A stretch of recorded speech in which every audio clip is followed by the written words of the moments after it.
The tragic passing of Nelson Mandela has left South Africa with an extraordinary legacy, both in terms of the memory of his life and his leadership, and also the challenge to us all to pick up a piece of Madiba and carry it forward. Nelson Mandela, when he was released, I think surprised many people in the business community by his open-ended interest in business and his approach to South African business in particular. I was fortunate to be in 1990 at the first major conference between big business and the ANC, at which he was obviously the keynote speaker. I remember well the person who introduced him stood up, and imagine how difficult a job that was at the time when people didn't really know him the way we got to know him later, how difficult it was to introduce him. And I remember the MC got up and said, "It's my honor to introduce you to South Africa's most famous son," and sat down again.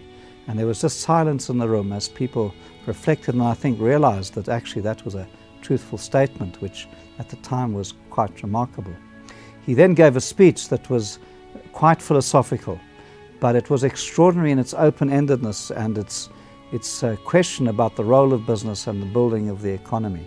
And I think many of the people who met with him in the 90s would reflect on how he had an attitude to business that was quite practical, in fact, and understood the realities. He was a master strategist at negotiating the issues of the day, and as well as in the economy. And many would report on the World Economic Forum, where he went when he was the president, and what he learned and reflected on about South Africa's competitiveness being to a significant part dependent on big business. Of course, many people thought that they would have ideological difficulties with regard to his leadership and the ANC's policy at the time. But this was the remarkable strength of the man. I think the years of isolation and reflection and study of life, if you like, meant that this leader came out who was able to embrace all sectors of South Africa, including the business community. He was both pragmatic, shrewd, as well as empathetic, and had a grand plan for this country, which left such a great legacy for all of us.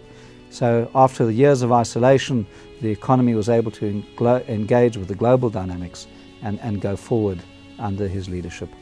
I suppose the question for all of us is how we take some of this legacy forward in how we behave and how we act and how we lead in our lives. His legacy will be with us for decades as we study and restudy his story. There's no doubt that he was an extraordinary global and South African leader.